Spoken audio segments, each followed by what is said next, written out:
Hola amigos, bienvenidos a un nuevo caso en Huella Letal. Hoy hablamos de un caso que dejó a toda España sin palabras, un crimen escalofriante que marcó un antes y un después en la conciencia de un país. Hablamos de la desaparición de Diana Quer, una historia de misterio, angustia y búsqueda incansable de la verdad que no deja a nadie indiferente.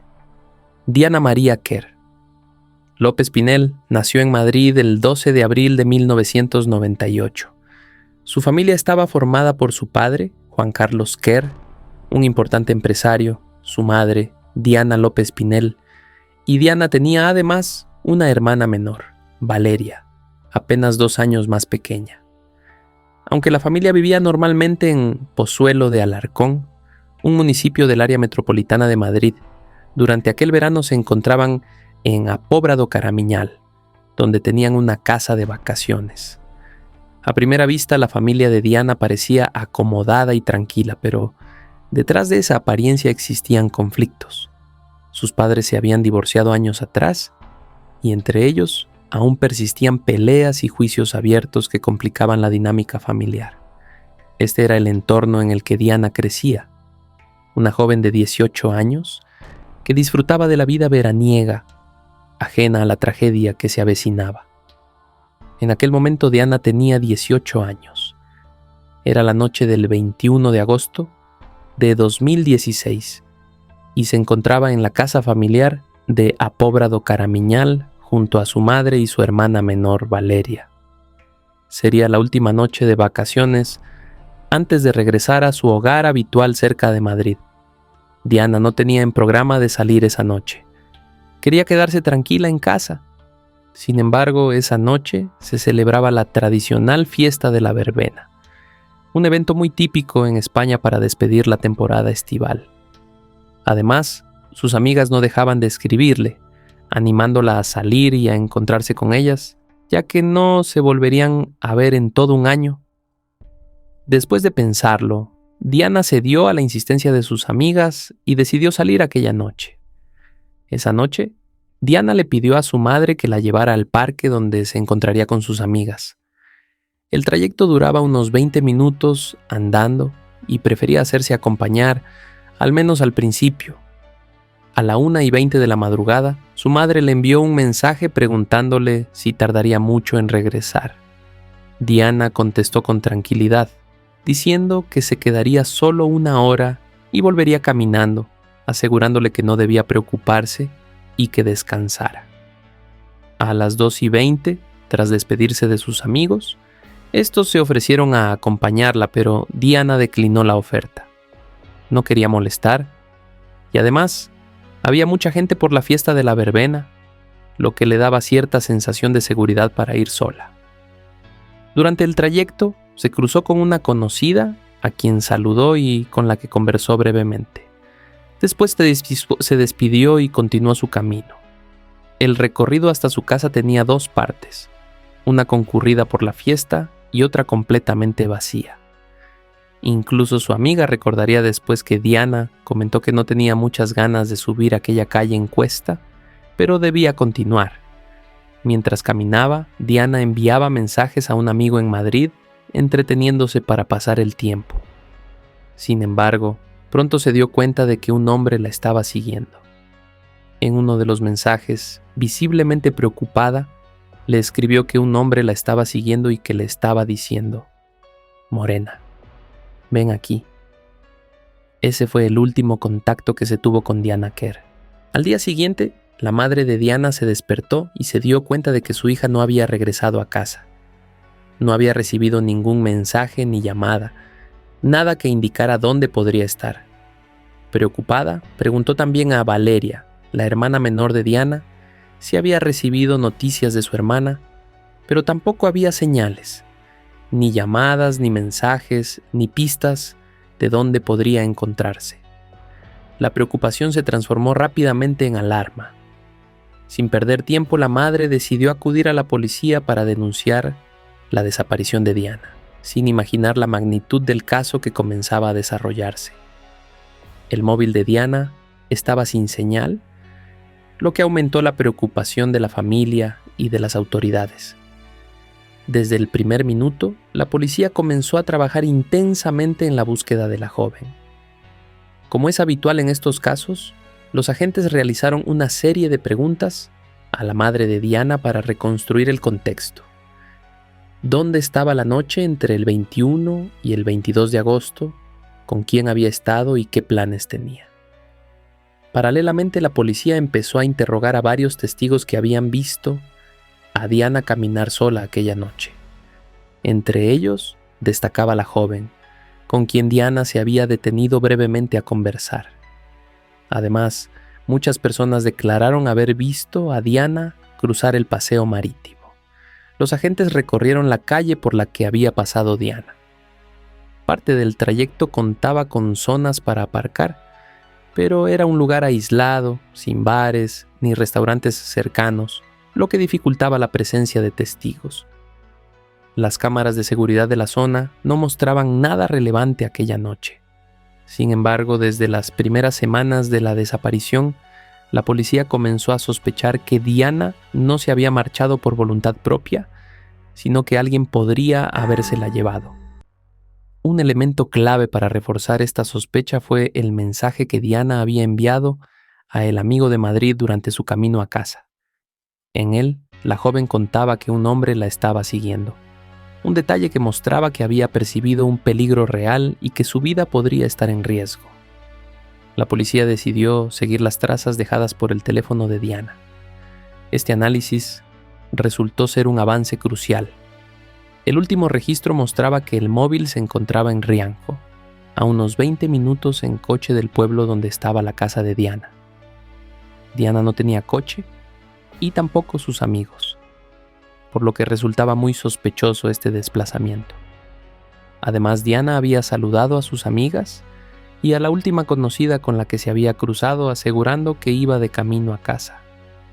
Por todo esto, la hipótesis de que alguien había secuestrado a Diana se hacía cada vez más real. La policía pidió a las autoridades de Rianxo un listado de todas las personas con antecedentes en el pueblo. La respuesta llegó rápido y lo más sorprendente fue que todos los datos apuntaban al mismo hombre, un individuo de 41 años conocido como El Chicle. Este hallazgo resultó ser un punto de inflexión en la investigación. Los agentes tenían un sospechoso, alguien con antecedentes que podría estar relacionado con la desaparición de Diana. El sospechoso identificado por la policía era José Enrique Abuin Hey, conocido como El Chicle. Era un hombre que ya tenía fama tanto entre las autoridades como en la comunidad por sus comportamientos delictivos. Actos de vandalismo en la calle, robos y daños a vehículos, comportamientos que lo habían convertido en una figura problemática y temida. Pero lo que llamó especialmente la atención de los investigadores fue un episodio ocurrido algún tiempo antes de la desaparición de Diana. El Chicle había sido denunciado por su cuñada, la hermana gemela de su esposa, por una agresión sexual. Sin embargo, en un segundo momento, la denuncia fue retirada. Este historial complicaba aún más el perfil del sospechoso y reforzaba la hipótesis de que podría estar involucrado con el caso de Diana.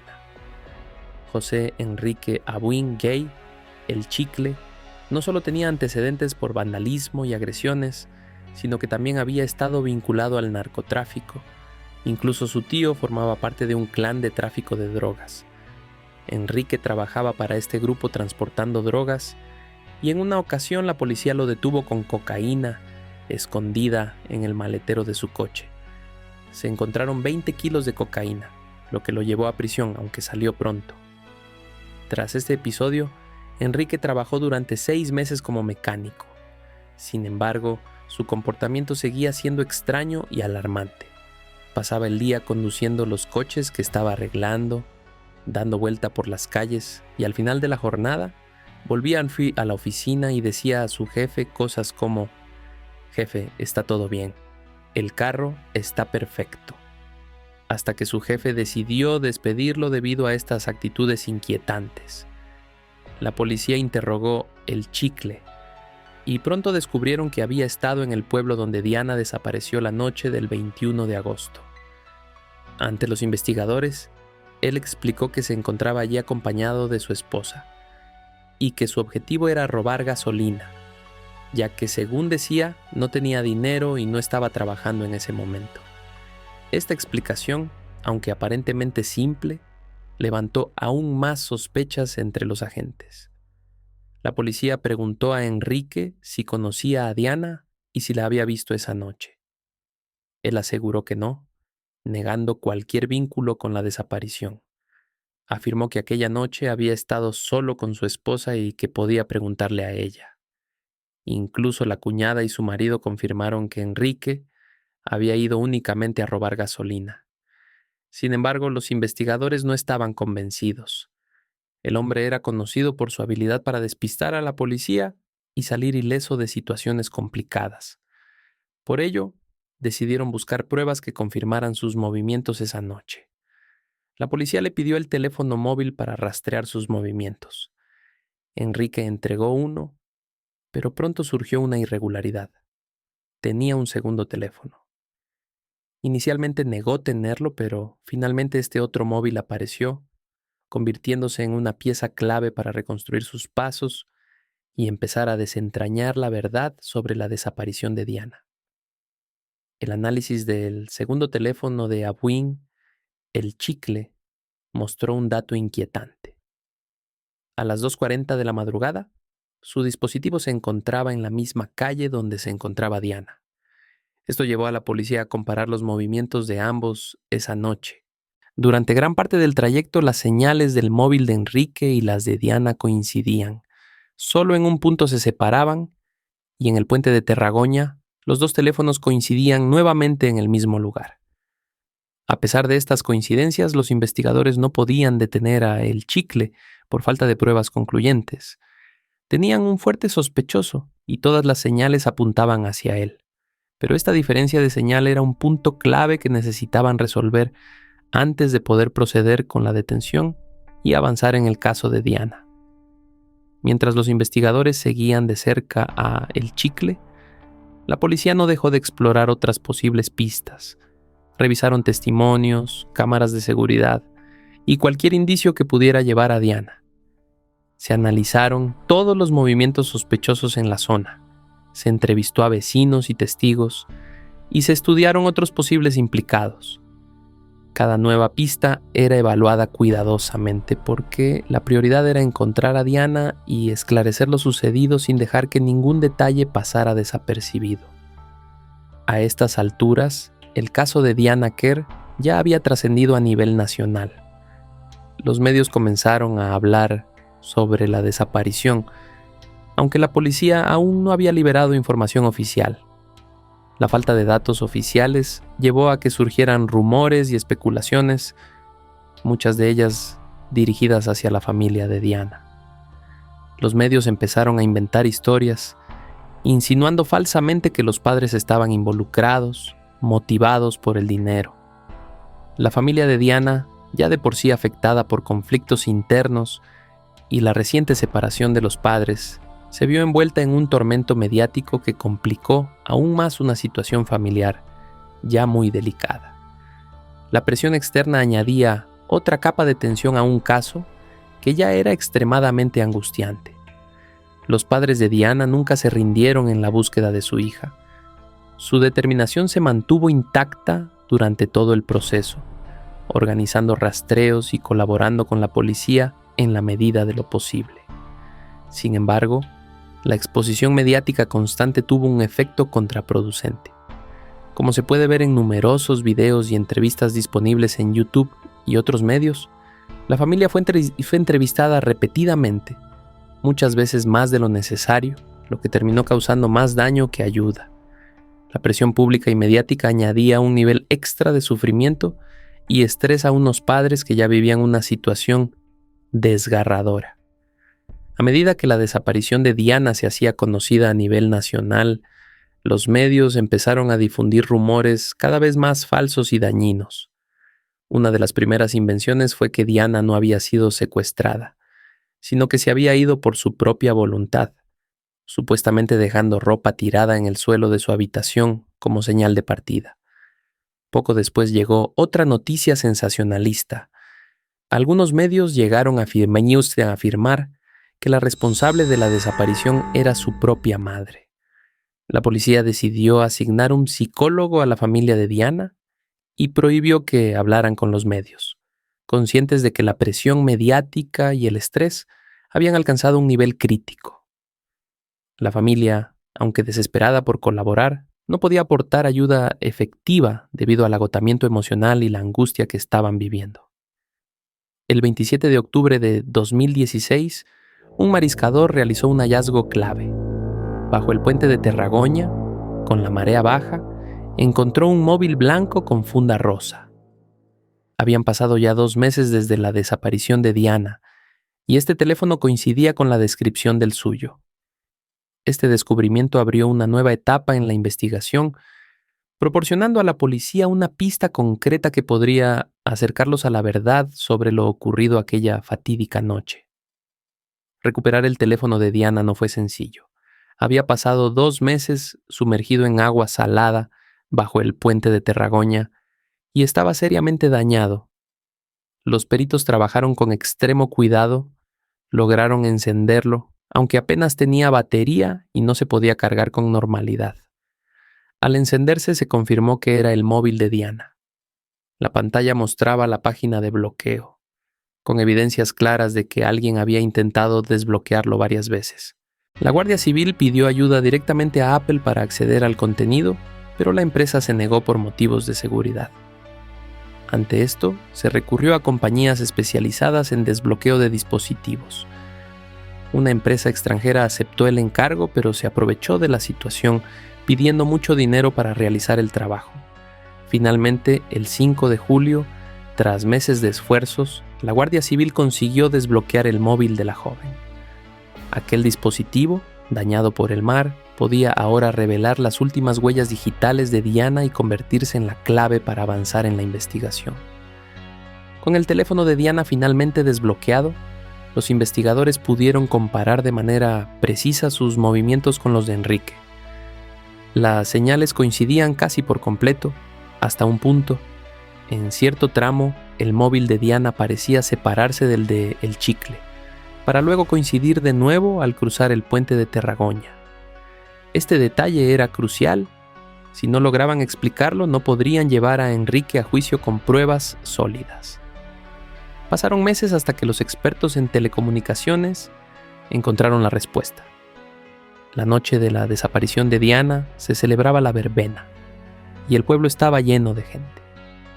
Las torres de señal estaban saturadas, y en esos casos los teléfonos móviles se conectan automáticamente a una antena distinta, incluso más lejana. Eso fue lo que ocurrió con el móvil de Diana. En lugar de conectarse a la misma torre que Enrique, se enlazó con otra. Una prueba adicional confirmaba esta hipótesis. El registro del móvil de Diana indicaba un salto imposible de un punto a otro en apenas segundos. Un desplazamiento que físicamente no podía haber ocurrido. Con esto los investigadores pudieron aclarar el misterio. Diana nunca se había separado del trayecto de Enrique. Ambos móviles habían estado juntos todo el tiempo. Antes de interrogar de nuevo a Enrique, esta vez con la intención de arrinconarlo, la policía necesitaba tener por escrito el informe técnico que explicaba lo sucedido con las torres de señal. Ese procedimiento llevó tiempo y, mientras tanto, algo inesperado ocurrió. La esposa de Enrique se presentó voluntariamente en la comisaría. Rompió el silencio y confesó que no era cierto lo que había declarado meses antes. Aquella noche, en realidad, no estaba con su marido. Los agentes más sorprendidos le preguntaron por qué había esperado tanto para contar la verdad. La mujer explicó que Enrique le había dado otra versión de los hechos y que ella nunca supo que la policía lo investigaba por un homicidio. Además, había convencido a su cuñada y al marido de esta para sostener su coartada. Lo cierto era que Enrique había vuelto a casa de madrugada, muy tarde y solo. El 29 de diciembre ocurrió algo que cambiaría por completo el rumbo de la investigación. Una joven se presentó en la comisaría denunciando que había sido víctima de un intento de secuestro. Según relató, un hombre trató de introducirla por la fuerza en su vehículo, pero la repentina aparición de 2 chicos en la calle la salvó. La chica consiguió apuntar la matrícula del coche y además había logrado grabar la voz del agresor sin que él se diera cuenta. Esa voz pertenecía, sin lugar a dudas, a José Enrique Abuin. La Guardia Civil detuvo al principal sospechoso de la desaparición de Diana Quer, el Chicle. Tras más de un año de incertidumbre y rumores, la investigación daba un giro decisivo. Tras su detención, la policía interrogó a José Enrique Abuin por el intento de secuestro de la joven en Boiro. Él terminó confesando su responsabilidad en ese hecho.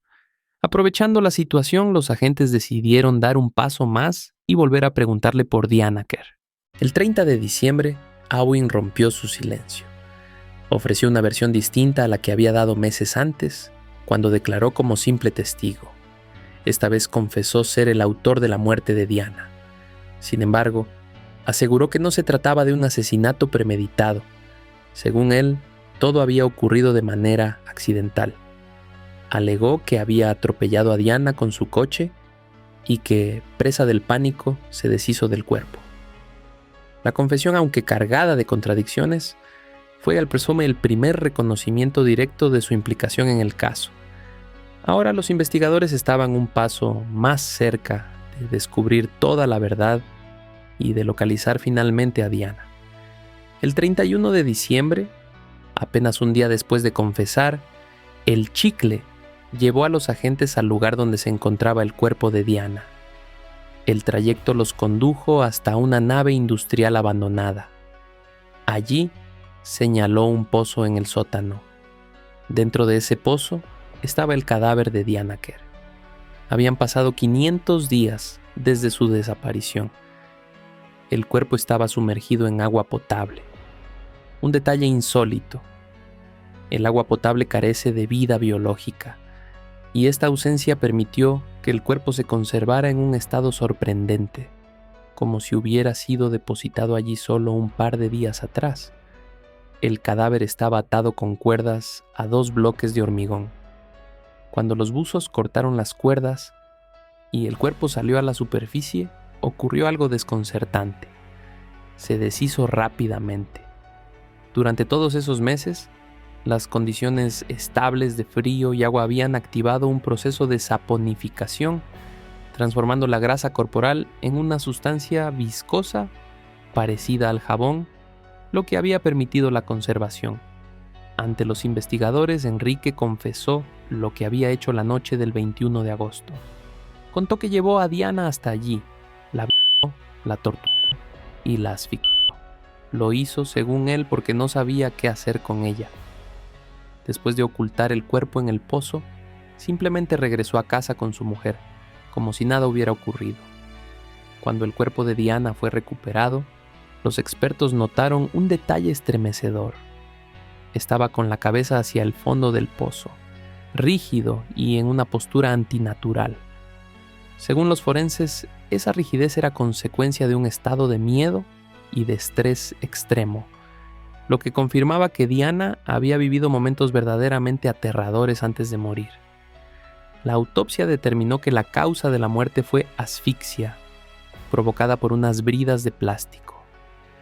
Esta conclusión fue posible porque se encontró un fragmento de esas bridas enredado entre el cabello de la joven. Dentro del pozo no solo estaba el cuerpo, también se hallaron varios objetos personales de Diana, además de 2 bloques de hormigón idénticos a los que la mantenían sumergida. La investigación reveló un detalle escalofriante.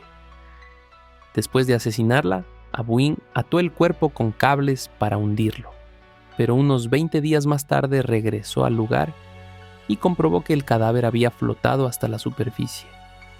Fue entonces cuando volvió a repetir la operación, esta vez utilizando cuerdas y cables más gruesos, para asegurarse de que permaneciera oculto en el fondo del pozo. Tras su detención, el proceso judicial contra José Enrique Abuin Gay comenzó en 2018. El 1 de enero fue trasladado al centro penitenciario de Teixeiro, en A Coruña, en prisión provisional, incomunicado y sin fianza. Días después, el 11 de enero, la autopsia reveló la verdad. Diana no había muerto en un atropello accidental. como él había declarado. Había sido estrangulada. El 2 de mayo, el chicle fue formalmente procesado por 3 delitos: detención ilegal, homicidio o asesinato y agresión sexual. Se confirmó que sería juzgado por un jurado popular. El 30 de noviembre, el jurado popular se pronunció por unanimidad. Declaraba a José Enrique Abuin Gay culpable. La verdad sobre el asesinato de Diana Quer había quedado demostrada ante la justicia. El 17 de diciembre de 2019 llegó la sentencia definitiva. José Enrique Abuin Gay, conocido como El Chicle, fue declarado culpable y condenado a prisión permanente revisable, el equivalente en España a la cadena perpetua. Una condena ejemplar, reservada únicamente para los crímenes más atroces, que reflejaba la brutalidad del asesinato de Diana Quer y la necesidad de justicia para su familia. Con esta decisión se cerraba un proceso judicial marcado por el dolor, la tensión mediática y la lucha incansable por esclarecer la verdad. El caso Diana Quer no solo dejó una profunda huella en la sociedad española por la brutalidad del crimen, sino también por el modo en que fue tratado en los medios de comunicación.